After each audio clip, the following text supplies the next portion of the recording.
Ya. Vamos a continuar, muchachos. Sí, está grabándose ya. ¿Cómo estamos? Vamos viendo acá. Pausa, estamos grabando. Y listo. Continuamos. Estamos 11, ¿no? 11 muchachos. Admitir, admitir, admitir. ¿Ya? ¿Alguien más? Todos están admitidos, creo yo. Alguien está desde un Huawei. Bueno, vamos a ver. Entonces hablamos un poco de la erosión hídrica ya directamente. Vamos, es el tema que nos interesa a nosotros que vamos a trabajar. ¿Sí? Entonces, ¿qué es lo que pasa aquí, señores? Aquí hablamos específicamente producido en este caso por el agua, que dijimos anteriormente. Aquí estamos lluvia, hablamos de escorrentía, hablamos de torrentes, hablamos de arroyos, ríos. Miren aquí, que golpean, disgregan suelos, ¿sí? Desprovistos de vegetación, arrastrando partículas nutrientes. Es la más importante en el Ecuador, exactamente. Es lo que estamos observando aquí, ¿sí? Si aquí cae una precipitación fuerte o lo que sea, ¿sí? ¿Qué pasó aquí? Es una lluvia, después se produce una escorrentía, prácticamente una escorrentía de gasto. ¿Qué será ya? Gasto sólido en este caso, ¿sí? Gasto sólido, ¿no es cierto? Se forma un torrente, en este caso estos son los pequeños torrentes, los surcos que dije yo anteriormente, ¿sí? Arroyos o ríos, pues al final puede ser incluso ríos, pues, tipo avalanchas, lo que sea. Pues aquí hablamos especialmente de suelos desprovistos, aquí está. Este suelo, por ejemplo, aquí en la ladera, si ustedes pueden ver acá, un suelo que está medio cafecito, ¿qué implica? Es el suelo laderoso, desprovisto de vegetación, que todavía los cultivos no han crecido y son suelos propensos a erosionarse. Y aquí también hay pequeños surcos que han formado y esta agua es la que ha bajado para acá. Sumado al agua de acá, entonces, ¿qué es lo que pasa? Suma todo esto y al final se produce esto. Entonces, esta es la erosión que nosotros vamos a estudiar, que se llama en este caso la erosión hídrica. Exactamente, ¿sí? Ya. Entonces, ¿qué es lo que dice acá? Miren ustedes, en función de la pendiente, la parte alta está acá, la parte media está aquí y la parte baja acá. Entonces, ¿qué es lo que dice? ¿A dónde van los materiales? Hasta zonas las más bajas, incluso a grandes distancias donde se acumulan. Exactamente, donde se acumulan, al final, zonas más bajas, pues y al final en la parte baja donde totalmente ahí. Es por eso que a veces, inclusive, bueno, esto ligando un poquito a lo que son las crecidas en los ríos, porque en los ríos también hay grandes torrentes, que van, en este caso, pues producto de esta sumatoria de sedimento que se produce en la cuenca en épocas de lluvias intensas, ¿no es cierto? Va y llega hacia el cauce principal y ese a su vez, entonces, ¿qué es lo que hace? Todo esto acarrea en el cauce, acarrea y llega hacia la parte baja, ¿sí? Y en caso de producirse una crecida con esa cantidad de sedimentos que baja, ¿qué pasará? A veces estos suelos son depositados ¿en dónde? En las llanuras o en las vegas que llaman, ¿cierto? Han visto ustedes en los estudios de suelos en tipos en cobertura vegetal, hablamos lo que son las vegas. Sí, las vegas no son más que son territorios que se encuentran a las márgenes tanto izquierda como derecha de los ríos, esas son las vegas. Entonces ahí se depositan estos en la parte media baja y dicen que las inundaciones a veces son una bendición para cierta gente. ¿Por qué? Porque los ríos acarrean, ¿qué acarrean? Estos sedimentos, miren, ¿qué son estos sedimentos? Este suelo es un suelo agrícola, suelo rico en qué? En nutrientes, ¿no es cierto? Acarrea. Y van a depositar la parte baja en las vegas, ¿y qué pasa ahí? Después que pasa la inundación, esos suelos se vuelven fértiles. ¿Por qué? Porque están acarreados de estos tipos de suelos de agricultura, ¿no? Entonces, por eso dicen tal vez a veces que después de una acción es prácticamente cierto suelo se regenera. ¿Pero dónde? En la parte baja. Pero en la parte alta, miren cómo queda. ¿Sí? A veces estos suelos son casi irrecuperables. Entonces, ahí tenemos que ver en lo que se llama en el caso los manejos de cuenca, dónde los debemos hacer exactamente. Proteger la cuenca. Para que ustedes vayan entendiendo, todo tiene su causa, su efecto y su fin al final, ¿no es cierto? Bueno, entonces aquí dice su efecto más importante dependiendo de la distribución temporal de la cantidad de agua. ¿Sí? Cuanto más esporádica y torrencial, peores efectos. Este término es muy bueno. Esporádica. ¿Qué será esporádica? ¿sí? Esporádica es de vez en cuando, o de como llamamos escaso en la parte, nosotros decimos de nunca en vez, ¿no es cierto? Así decimos, ¿no? Cuando queremos hacer una broma. Entonces, ¿qué implica? Aquí hablaríamos inclusive un poco relacionado a lo que es un periodo de retorno, ¿no es cierto? Un periodo de retorno, es decir, mientras el periodo de retorno es más largo, ¿qué pasará? O sea, aquí hablamos un poco de qué, periodo de retorno y de probabilidad. ¿Qué quiere decir esto? Si es que la probabilidad de retorno es más largo, ¿qué será? La intensidad será más, ¿qué? Será la intensidad más fuerte, ¿sí? Esa es suerte. ¿Y la probabilidad qué? La probabilidad más baja. ¿Sí? Así de sencillo sería dentro hablando de probabilidades en hidráulica y hidrología, ¿no es cierto? Entonces, ¿qué implica? Estos son de ser más largos y son más fuertes, consecuentemente son los que, los más dañinos, los que más pueden producir daño, ¿sí? Por eso dice aquí, los peores efectos, exactamente, ¿sí? Entonces, una lluvia que caiga, por ejemplo, han escuchado acá en Quito el cordonazo de San Francisco, vea, eso llueve casi cada año, creo que es en agosto, esos son los que producen mayores estragos, ¿no es cierto? ¿Sí o no? Entonces, esas lluvias son las que producen. Entonces, las lluvias normales, las que están lloviendo todos los días, eso no tenemos problema, porque al final pues, hasta podemos controlar bien. Pero las lluvias en este caso, las lluvias que vienen de vez en cuando, ¿no es cierto?, esporádicas, ellas son mayor tolerancialidad y las peores efectos que pueden producir. Y es un poco relacionado a lo que se llama al periodo de retorno, ¿sí? A la intensidad de lluvia que caiga y en este caso, pues, la probabilidad que se presente en cada uno de estos. Entonces, todo viene relacionado a lo que es en este caso, las probabilidades de periodo de retorno. Bien, vamos a continuar. Ya, tipos de erosión hídrica. Ahora vamos a trabajar solo lo que es de erosión hídrica. Ya, laminar o en manto, que es esta la que ya había graficado. Miren, prácticamente es un lavado casi, por eso se llama laminar, ¿no? Total, vea, todo esto va laminando. Sí, prácticamente es una remoción de una capa de la ¿sí? Entonces dice aquí, dice, produce uno más o menos uniforme y horizonte superficial. Es lo que está diciendo. Por eso se llama laminar. ¿Sí? Que estamos aquí. ¿Sí? Del suelo. Cuando el agua remueve delgadas capas uniformes, exactamente estamos viendo esta, ¿no es cierto? Uniformes, suelos de poca cohesión, siempre hablaremos ya de aquí en adelante de cohesión y no cohesión, o sea, cohesivos y no cohesivos, y con poca materia orgánica, es lo que estamos observando aquí, ¿sí? Dice, no se detecta fácilmente, pero año tras año se va perdiendo láminas superficiales del terreno, ¿sí? Claro, nosotros no nos damos cuenta, de pronto pues hay un lavado y continuamos escarbando hasta el final que podemos perder totalmente el suelo. ¿Sí? Entonces al final dice, por lo tanto el suelo pierde su fertilidad. Exactamente. Entonces este es un proceso que se llama de suelo de erosión hídrica. Entonces todas esas cosas debemos ver para controlar ese tipo de erosión. Bueno, nuestro punto de vista, como control, hablaría desde el punto de manejo de cuencas, la parte hidrológica, ¿no es cierto? Y la parte, en este caso, la parte especialmente lo que es gestión de cuencas. Deberían trabajar en esto. Nosotros lo que nos interesa es cuánto sedimento se pierde, va de aquí y llega hacia el cauce principal, en el caso de nuestra materia. No es que no nos interese, pero el tema a nosotros nos incumbe eso. Por eso debemos conocer todos esos tipos de erosiones. Ya. Entonces aquí hablamos en este caso laminar o manto, aquí nada más por salpicadura, que aquí esto ya les expliqué anteriormente, ¿no es cierto? Es en función de la energía cinética del agua y depende también decíamos, del diámetro de la gota de lluvia, ¿cierto? En la superficie, en este caso, aquí hablamos, dice, el mecanismo que existe para evitar ese efecto es la presencia de biomasa vegetal que actúa como una cubierta protectora del suelo. Esto también ya les había manifestado, es decir, para evitar ese efecto de salpicadura, la única opción es eso, es que nosotros podamos, pues, tener una cobertura protectora del suelo. Entonces, esto actuaría como un colchón disipador de energía simplemente y al final no se produciría lo que es la erosión, ¿no es cierto? Entonces aquí dice, miren, que la cubierta vegetal es de acción dos niveles, una por encima del suelo y por debajo del suelo. Claro, y cuando por encima es en este caso lo que es la parte vegetal misma y por debajo pues lo que son las raíces en este caso, ¿sí? Bueno, dice en el primero existe un efecto de inserción de las gotas, aquí está, gotas, inserción de las gotas de lluvia, y el segundo interviene directamente en el enraizamiento. Es decir, enraizamiento implica que está bien el suelo, digamos, las raíces, y esas raíces producen como un efecto de acorazamiento y de protección del suelo y tenerle prácticamente como un suelo bien cohesivo, no es lo que interesa acá, es lo que está diciendo. Pues bien, eso he explicado, continuamos. Ya, erosión en surcos, ya son erosiones más graves, ¿cierto? Miren ustedes, eso se produce en el mismo, eso se produce en el mismo territorio, sin necesidad de que haya ríos o haya quebradas, lo que sea. En el mismo terreno se produce esto.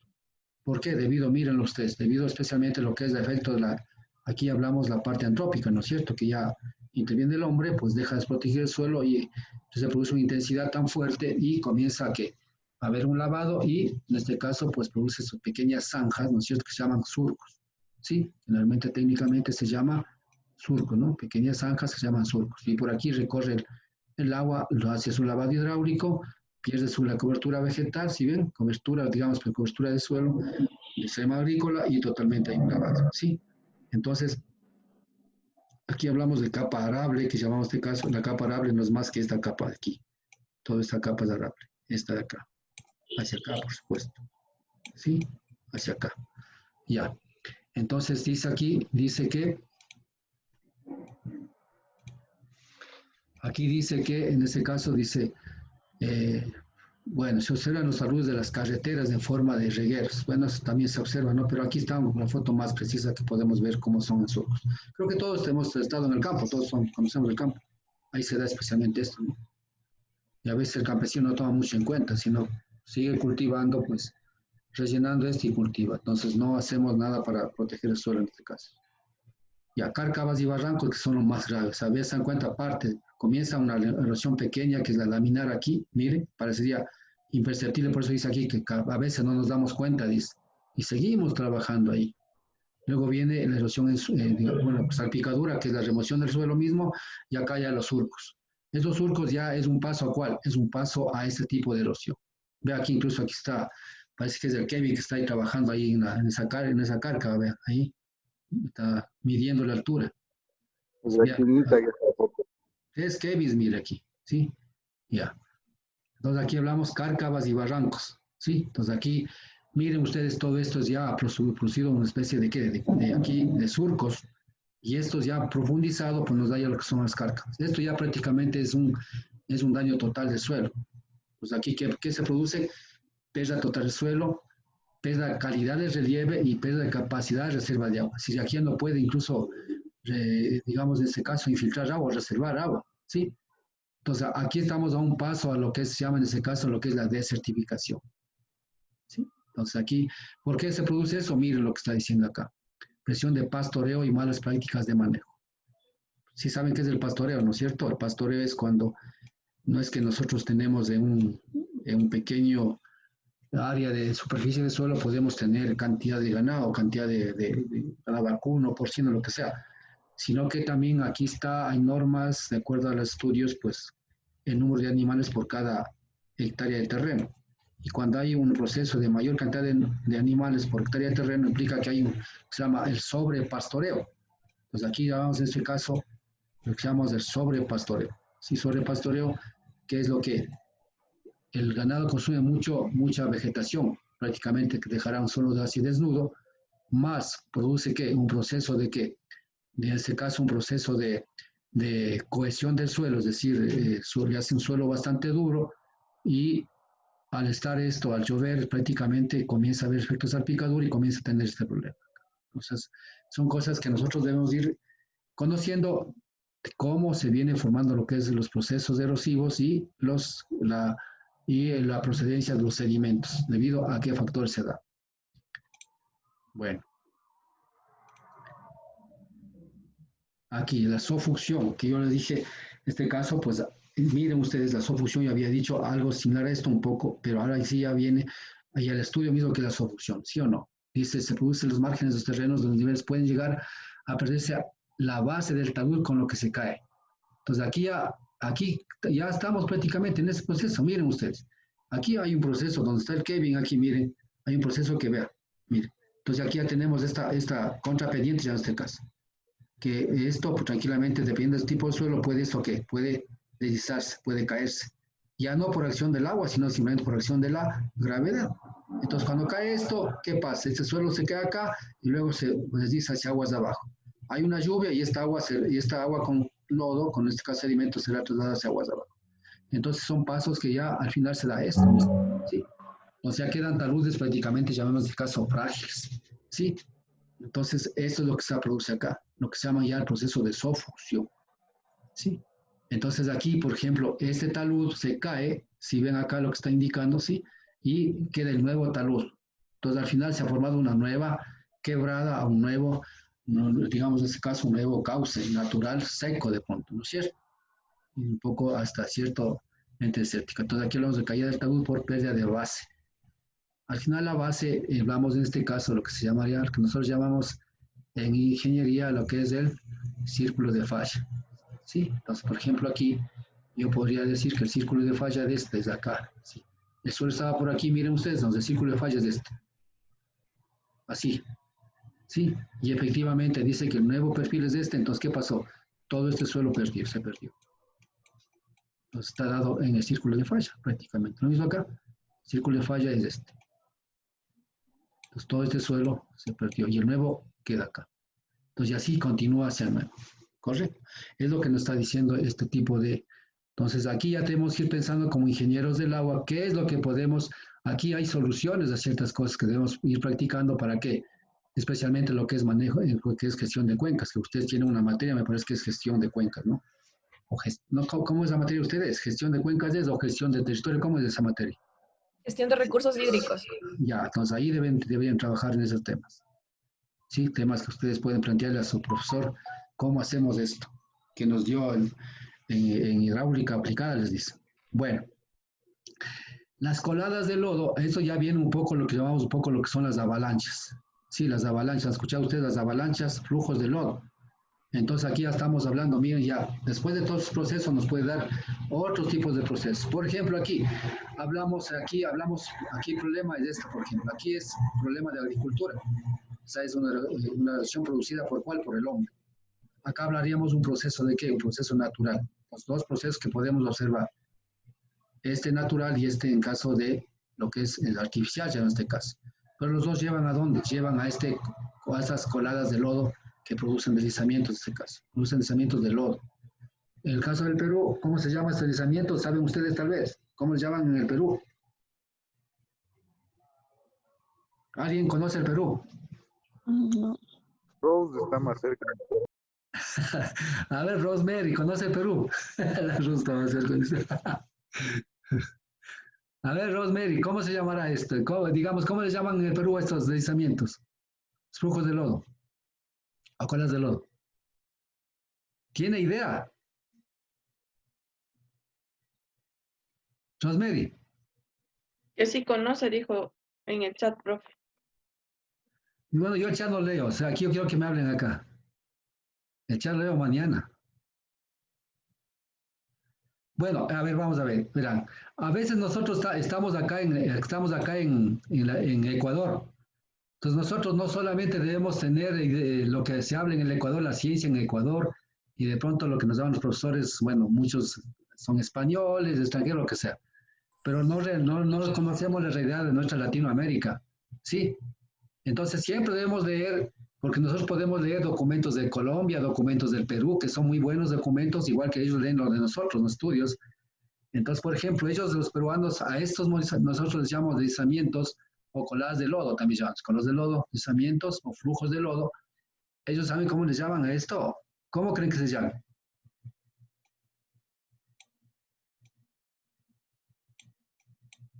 Ustedes van a encontrar esto cuando ustedes están bajando su literatura de pronto de esto. Así, eso se llama allá. ¿Qué dice ahí? Huaicos. Eso, se llaman los huaicos, ellos llaman los huaicos, por si acaso. Entonces ellos cuando ustedes lean revistas peruanas, estudios peruanos, cuando hablan de huaicos, están hablando de estos señores. ¿Sí? Entonces ellos tienen sus términos, ya, esos son términos ya, llamemos términos técnicos que ellos aprueban, no es que acá es un término de nosotros. Entonces ellos hablan de huaicos y donde quiera ellos van a España, a Estados Unidos, hablan de huaicos. Entonces es un término ya científico, ya digamos, aprobado, no por la ciencia, no por si acaso. Entonces, un huaico no es más que un deslizamiento o un flujo de lodos, por si acaso. Entonces, cuando ellos hablan de esto, ¿no? Y así debemos aprender términos generalmente que hablamos en Latinoamérica, porque nosotros estamos acá en Latinoamérica, ¿no? Por si acaso. Bueno, entonces miren, esto se da en este caso lo que se llaman los concebidos deslizamientos, ¿no es cierto? Aquí ya estaríamos, esto por ejemplo, este justamente ya es que, ya es un FRN, este es un FRN, sí, un FRN. Entonces se llama un fenómeno de remoción en masas. ¿Por qué se llama en masas? Miren, todo esto se desliza hacia acá. Acá se da opción a que toda esta parte de aquí pueda hacer que algún rato se deslice. Todo esto. Así, se deslice así. ¿Sí?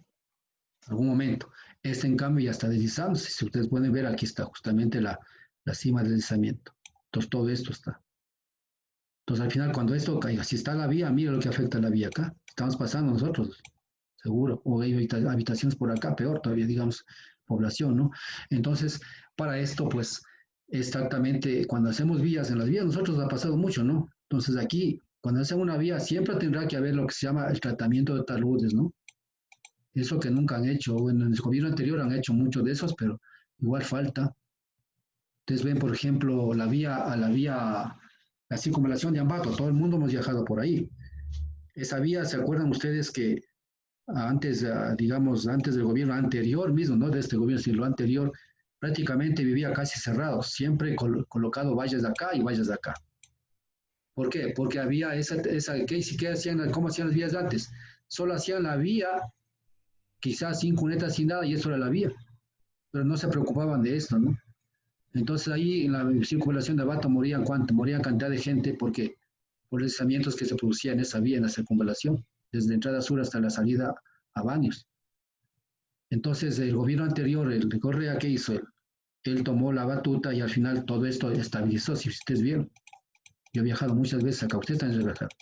Entonces estabilizó totalmente todo eso. Duró creo que 2, 3 años en estabilizar todo eso. Y ahora la vía tranquilamente vive, está bien. Entonces miren ustedes, cuando hacemos una vía, no es cuestión de que decir, no, es que la vía cuesta $10 del metro lineal de vía, o el metro cuadrado de vía, o kilómetro de vía, y acá cuánto cuesta. Pues no sabemos cuánto cuesta esto, pues. Todo esto es cuestión de vías. Pues. Y ese es otro rubro que se llama taludes. Como no dice que cuesta de asfaltado, entonces decimos, aquí hay un sobreprecio, ¿no? No estoy defendiendo, pues la realidad es esta. Yo como civil conozco estas cosas. ¿Sí? Entonces aquí dicen, no, sobreprecio. Pero no saben que eso hicimos, eso también está hecho. Entonces tienen que sumar todo esto para el proyecto. Tal vez acá hubo una comunidad que no tiene agua potable, como estoy pasando la vía, tengo que pasar agua potable también para ellos acá. Pero es parte de otros costos en la cual la población tiene que quedar con servicios básicos fundamentales, mientras corto con la vía esto. Entonces este es otro rubro que no está como costo de carpeta asfáltica, costo de vía. Entonces, claro, decimos, no, el costo de vía en tal país es de $10 y acá estamos cobrando $50. ¿Por qué? Porque le suman todo esto. Claro que cuesta así por el problema de esta situación. Entonces, ahí vieron cuánto de dinero se gastó solamente en estabilizar esos taludes en este caso de la vía Ambato, la circunvalación de Ambato. Les pongo ese ejemplo para que ustedes, todo el mundo ha viajado por ahí. Yo creo que nadie ha dejado de viajar una vez por ahí. Entonces, yo cuando he pasado, o cuando me he ido a Ambato, no he podido pasar por acá, está cerrado. Siempre he tenido que entrar a Ambato y pasar. ¿Por qué? Porque esta vía siempre había deslizamientos, o a su vez funcionaba solamente una sola vía, y la otra estaba cerrada, entonces una parte del talud, tanto de bajada como de subida. Entonces, ahora pues ya funciona bien, porque eso se estabilizó. Entonces, miren ustedes, eso puede darse, ¿por qué? Por el mal trazado, en este caso de la vía. Bueno, trazar vía puede estar trazado bien, pero si no, ¿por qué? Por el mal corte de los taludes y no haber calculado exactamente esos círculos de falla que son. Estos son los círculos de falla, miren, toda esta parte aquí. Si yo calculo eso, sé que yo debo remover todo esto y hacer especie de dar el ángulo de inclinación. El ángulo de inclinación se da con respecto a qué? De acuerdo al tipo de talud se da el ángulo de inclinación phi, este de aquí. Y hacer la cuneta de coronación acá, ¿para qué? Para que esto no se deslice. Entonces todo eso hay que hacer. Entonces se llama tratamiento de taludes para que el talud no falle. Entonces podía hacerse un corte ahí, hasta llevar acá. Mire, pues ya no había deslizamiento de esto, ¿no es cierto? Pero cuando hago un tratamiento de estos. Eso tenemos que ver todo para en el caso de vías, ¿no? Pero esto al final, como erosión, pues nos afecta a nosotros, que al final algún rato esto sumado se irá acá, ¿no? Entonces, es lo que estoy hablando yo un poco. Profe, ¿y qué pasa en la vía Quito-Baeza?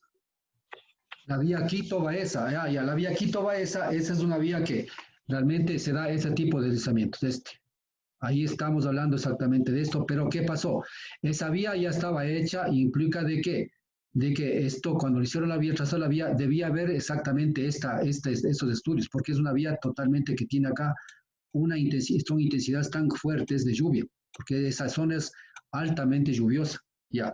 Entonces, ¿qué pasa ahí? Aquí tenemos, precisamente, yo veo dos causas fundamentales. La primera, cuando las quebraditas que bajan, o ríos que bajan, así en ese sentido, están bajando para acá. Entonces, si ustedes ven, muchos de esos no tienen estudios hidrológicos. Entonces, ahí están colocadas que al azar dicen, a ver, vamos a colocar una alcantarilla, yo que sé, de 4 metros. Colocan la alcantarilla de 4 metros. Dice, es una quebradita nomás. Y no tiene un estudio hidrológico que sería con todo lo que sea la microcuenca, lo que sea, un caudal máximo. Entonces, ¿qué pasa? Cuando aquí hay unas lluvias tan fuertes, no toman en cuenta las lluvias, ¿no es cierto? Una precipitación o intensidad tan fuerte, entonces se produce acá toda la sumatoria de agua y lluvias tan fuertes y puntuales, ¿qué pasa? Entonces, toda esta agua baja y la capacidad de la alcantarilla no da, pues no abastece esta alcantarilla. ¿Qué pasa? Entonces, falla totalmente esto, ¿sí? Y adicionalmente esto, no hay tratamiento de taludes acá arriba, es decir, esto no se fijaron, ¿para hacer qué?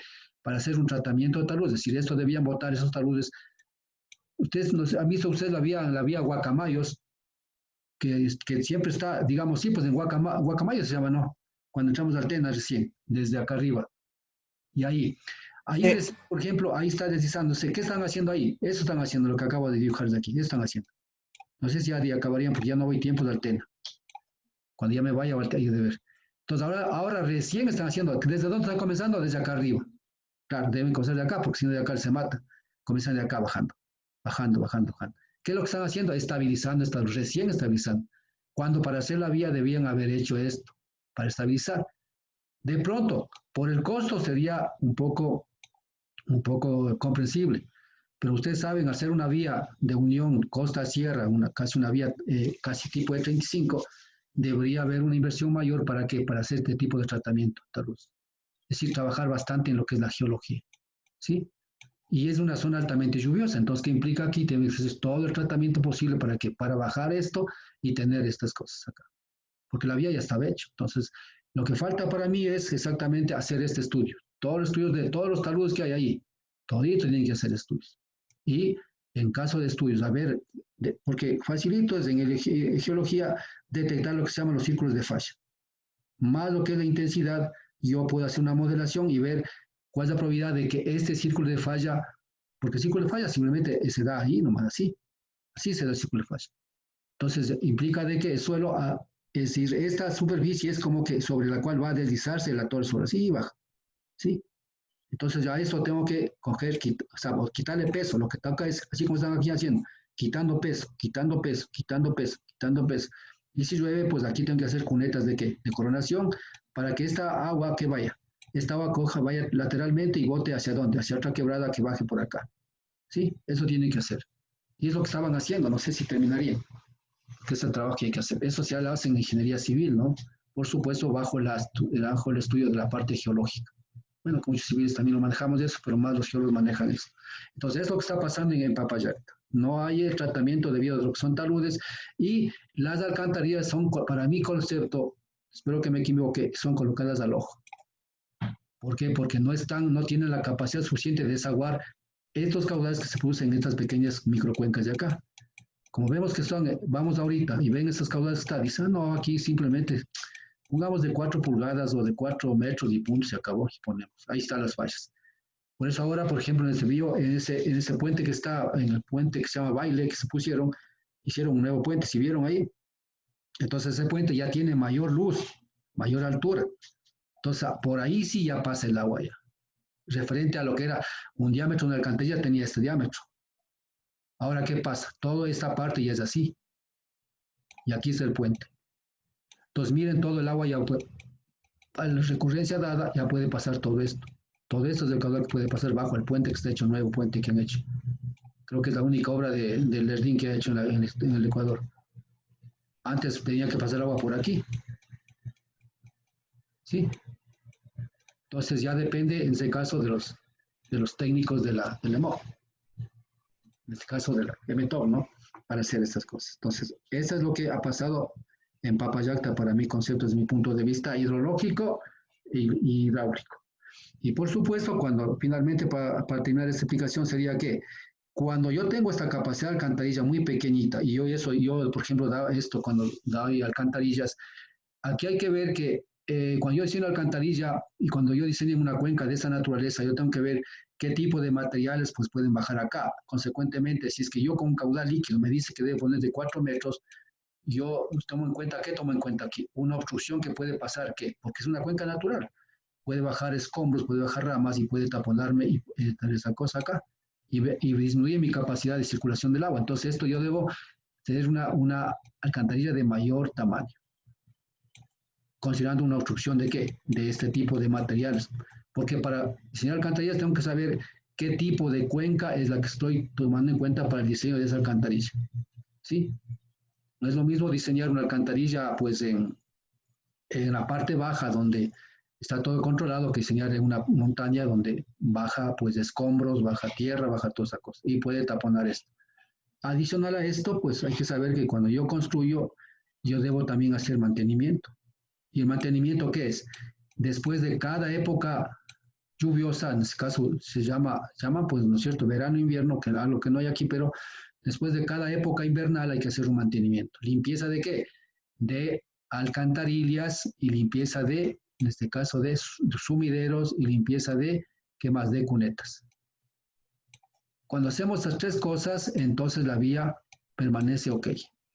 Si no hacemos esto, la vía, pues, aunque tenga vida de 100 años, esta vía se destruirá en 1 o 2 años, lo que está pasando ahora. Dejaron botado 3 años todas las vías, ustedes ven cómo están terminando, ¿sí? Las únicas vías que están concesionadas, incluso yo recientemente fui a Ambato, ahí están, como son vías concesionadas, por ejemplo, ahí está los que manejan los peajes, entonces están repotenciando la carpeta asfáltica. Y en ciertas partes de la vía ustedes ven que sí está deteriorándose, entonces ellos ya están previniendo. Claro, como es privada la parte, prácticamente nos están rehabilitando. Es lo que debe ser el país de esa cosa. Entonces, en un proyecto siempre debe haber, en un proyecto siempre hay esta cosa, en un rubro para lo que es operación y mantenimiento de lo que es vial. Entonces, según tengo entendido, alguien que trabaja cercano a estos manes dijeron que para vías 0 presupuesto de mantenimiento. Eso fue la veña de este gobierno, 0 mantenimiento. Ahí están las consecuencias, señores. ¿Sí? Y eso, bueno, a ustedes les conté, creo, o a alguien les conté en la universidad, sí les conté yo. Yo tengo un hermano que trabaja justamente cercano al gobierno. Él es de nombramiento, por supuesto, no es tampoco del Moreno. Entonces él me dijo, hermano, este gobierno fijó $0 para lo que es operación de mantenimiento vial. Ahí está, no tienen para operación para vías, entonces ahí estamos, señores. Entonces, más o menos, aquí estamos hablando de esta situación. No sé si tienen alguna otra pregunta. Bueno, vamos a continuar. Aquí es, bueno, la erosión nival, esto no nos interesa mucho porque no se da prácticamente nosotros, excepto se dio en el Chimborazo, ¿no es cierto? Alguna situación de estas que se da en este caso ya lo que son los glaciares, ¿no? Son los aludes, en este caso de nieve. Pero en países como Estados Unidos, como países del norte o sur, pues eso sí se da. En los casos nosotros, pues simplemente puestos como teoría, nada más, pero más no, eso casi no tenemos nosotros. Los que son montañistas, de pronto tienen que darse cuenta un poquito que puede darse ese tipo de avalanchas, ¿sí? Y pues ya, pero acá no se da. Simplemente es una teoría que puse aquí por saber que sí existe esta erosión nival. La eólica, bueno, esa sí tenemos nosotros acá. Aquí hay unas fotografías que he puesto, pero esta eólica más se da ¿dónde? Se da en suelos totalmente que están desprotegidos, erosionados. Aquí, bueno, no se ve bien, pero aquí vamos a ver cuenta. Totalmente suelos, vean, desprotegidos totalmente, ¿sí? Entonces la acción del viento, vean, levanta todas esas partículas y erosiona y eso lo lleva para otro lado, lleva por otro lado. Entonces va restando capa vegetal. Entonces, entonces, en este caso es un proceso que le dicen acá que se llama proceso de abrasión. ¿Qué es abrasión? Abrasión es como ir lijando poco a poco va lijando, llevándose al suelo. Es lo que dice, es un proceso de abrasión. Este se da en el Ecuador, sí se da, pero a nivel de estudios, pues de erosión, más lo que se toma en cuenta es la erosión hídrica, ¿sí? Porque eso más se da en suelos donde está totalmente desnudos. Suelos desnudos se llama así, sencillamente, ¿sí? Aquí está el proceso que se da, que ustedes pueden leer igual, pero es un elemento más que ayuda a la erosión total de la cuenca. Continuamos.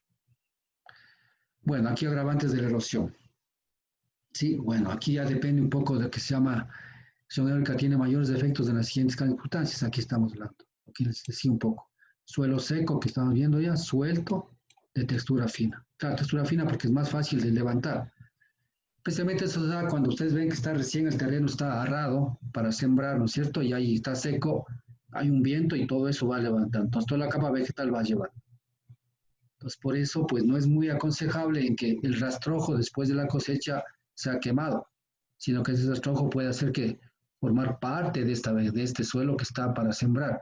Entonces eso algo le va a ayudar a que se produzca este tipo de levantamiento de partículas, se lleve el suelo arable, ¿no? Entonces, aquí hay otras cosas. Aquí también hay otras cosas que podemos hacer medidas estructurales que son poner barreras de árboles para que el viento no ingrese directamente, sino el viento vaya por acá arriba. Bueno, hay cantidad de cosas que se puede hacer y que está dado cuando se estudia este tipo de erosión, ¿no? Bueno, y superficies planas, vegetación escasa, y acá hablamos vientos de suficiente intensidad. Entonces aquí también hablamos de lo que es la dirección del viento y la velocidad del viento. ¿Sí? Entonces esto ¿para qué? Para saber exactamente cómo colocar estas barreras que yo estoy proponiendo acá para en este caso, ¿sí? Y de acuerdo a la velocidad, pues será el movimiento de las partículas, ¿sí? Ya.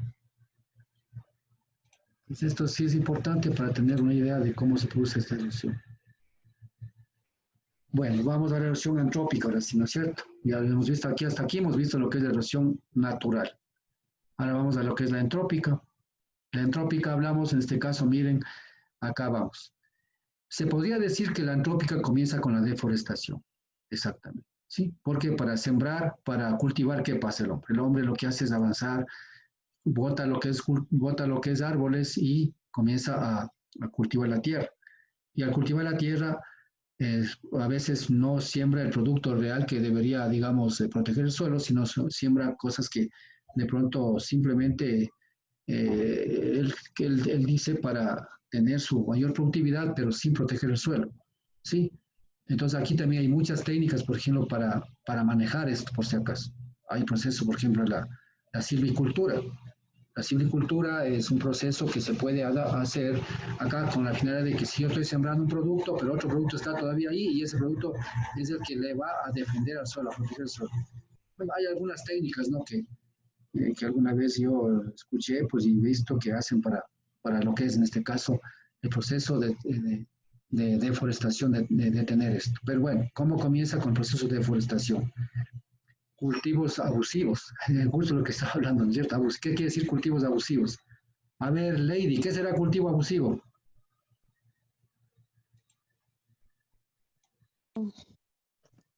Este, o sea, en monocultivo, o sea, que no le dejan descansar al suelo. No. A ver, ¿cuál más está aquí? A ver, David, ¿qué será cultivo abusivo para ti? ¿No es la sobreexplotación por estar constantemente cultivando y erosionando el suelo? Exceso de- de fertilizantes que apoya la lixiviación de los nutrientes podría ser también. No. ¿Quién más? A ver, vamos a ver, la otra. Dayana, ¿qué será cultivo abusivo? Mm, sí, yo pensaría que es como que un monocultivo está, o sea, no dejarle descansar al terreno o sembrar varias cosas, no se me No. viene nada más a la mente. A ver, Mario.